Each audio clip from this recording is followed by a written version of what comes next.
Hey, Pastor Steve Waldron. I hope you're having a great day or night in Jesus. Thank you so much for being with us.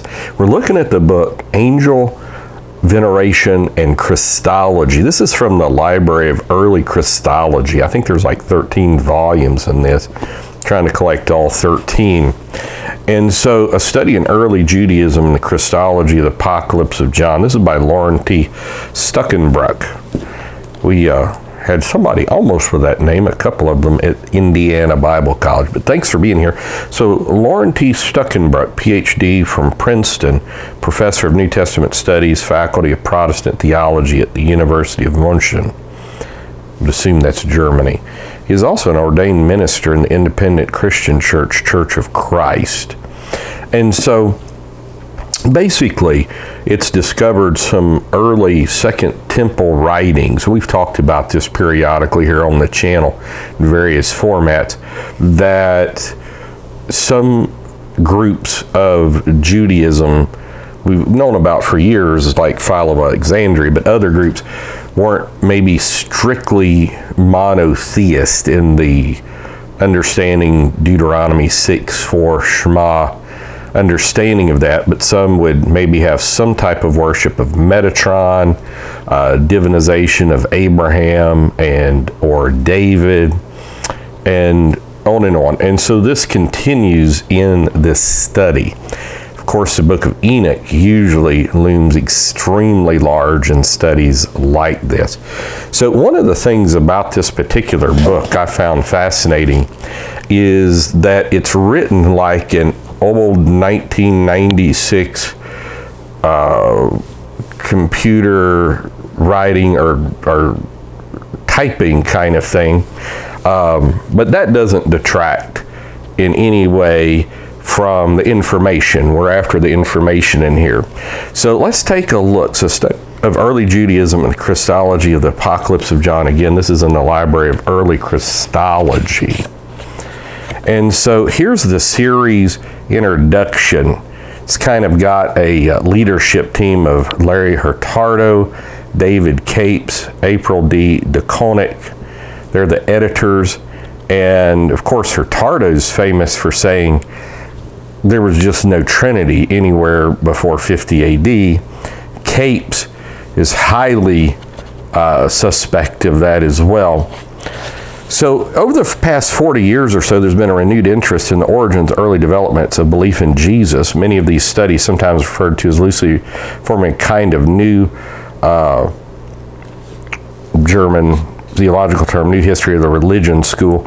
This body of work both resembles and differs from the German scholarship, the original school, like Albert Schweitzer and all of this, the search for the historical Jesus, particularly in emphasizing more the roots of early Jesus devotion and the rich and varied Jewish traditions of the Greco-Roman era.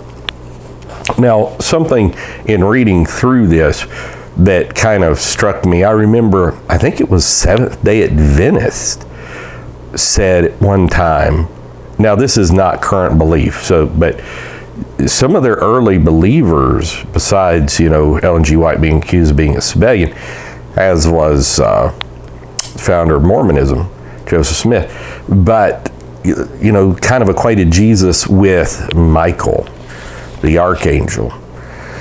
So, available in this early Christology series is Willem Bosset, Kyrios Christos, A History of Belief in Christ from the Beginnings of Christianity to Irenaeus. And then, of course, David B. Capes. We've done his work, Old Testament Yahweh text and Paul's Christology. April D. Kononic, Seek to See Him, Sent in Vision, Mysticism, the Gospel of Thomas, which some people say that's Gnostic, some people say it's Valentinian, which would be Gnostic, some say it's got monarchian tendencies. Jarl A. Fossum, The Name of God and the Angel of the Lord, Samaritan Jewish Concept, Intermediation, and the Origin of Gnosticism. It's come out, that Quadratus may have been a Gnostic as well, which is interesting because a lot of people use him for the first overt reference of at least Trinitarian conception.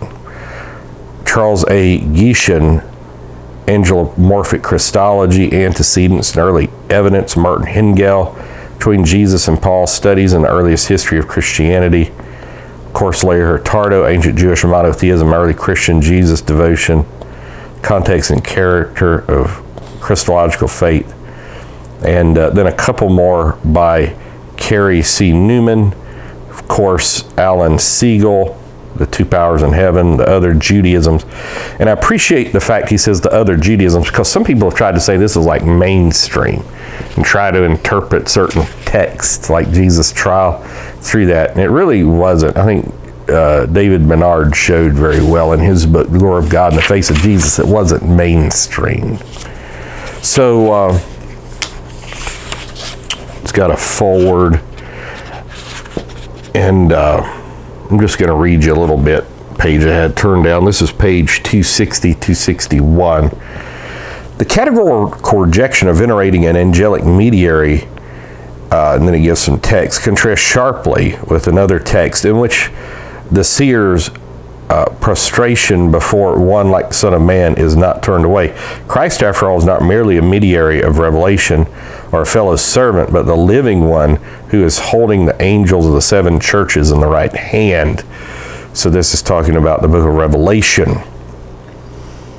He's dictating to the seven churches. So I really appreciate that. And then Christology and monotheism in the apocalypse is another subsect in here. Now, in this entire series, and in other books as well, one of the favorite parts is the bibliography. And his bibliography is copious, because you can learn some other things in here. So this is really, to me, just a book of information.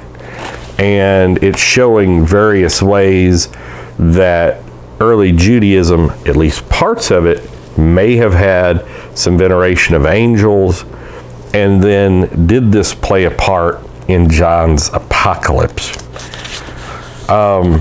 But the bibliography, I mean, I'm still in the bibliography. It's got secondary sources. And if you ever go to study this, of course, the Bible is everything.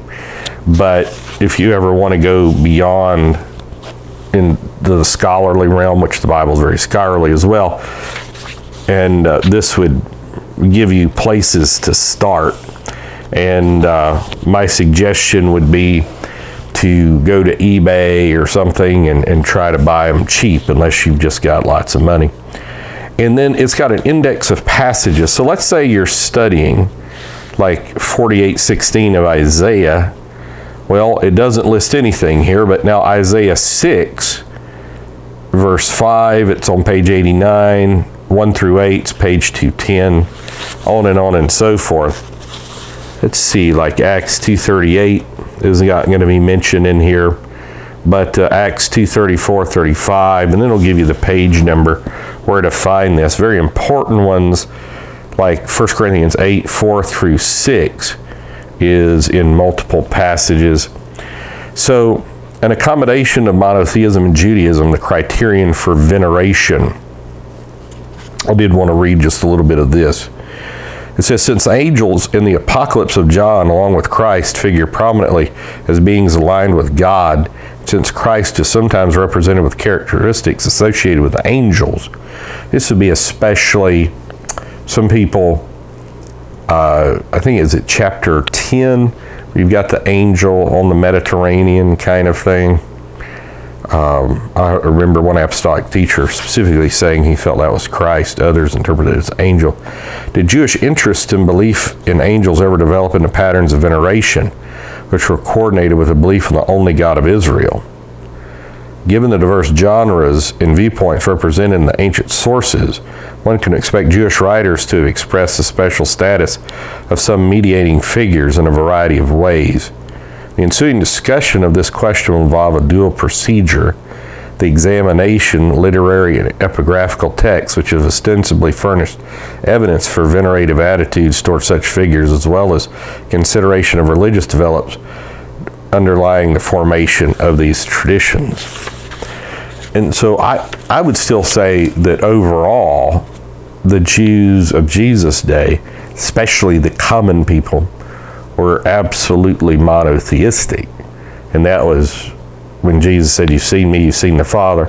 And I've done a series many years ago going in verses in the Gospels and got into Acts, never completed Acts. It was a several-part series showing the deity of Jesus in ways that aren't normally proof text for the deity of Jesus. But, Jesus would say things like, "my house," talking about the temple. He would say, talking about Korban, "that you might be profited by me." He's clearly equating himself with Jehovah there. So this is a great book. I forgot to say how many pages. Yeah, it's well over 300 pages. And again, this is just a great series to get. It's actually got a blurb from William Adler, Journal of Biblical Literature, and Larry Hurtado. And so let's read what Hurtado says about it. Sensitive analysis of Christology of the Apocalypse in the light of Jewish reverential treatment of angels. I did want to read you just another little blurb here. While evidence for the practice of angels' veneration among Jews of antiquity, Qumran, pseudepigraphal literature, inscriptions from Asia Minor, does not furnish the immediate background for the worship of Christ, Lauren T. Hackenbrook's name I was certain for earlier, demonstrates the very fact that safeguards to a monotheistic framework were issued at all throws light on the Christian practice of worshiping Jesus. The way the Apocalypse adapts the refusal tradition illuminates Revelation's declarations about and depictions of Jesus. Though the refusal tradition itself only safeguards the worship of God, Stuckenbrook traces how the tradition has been split so that the angelphonic elements were absorbed into the Christophany.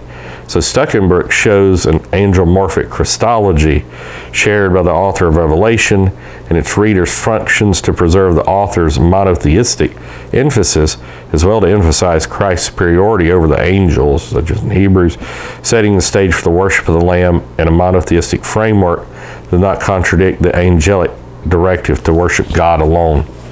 And with so much of that, I would agree. Revelation 22, 3 and 4, Revelation 3:21, Revelation 22:16 are some of the foundational frameworks there. So that's 22:16, 22, 3 and 4, 3:21 of the book of Revelation. So God bless. I think you may want to get this book. We'll see you. Bye-bye.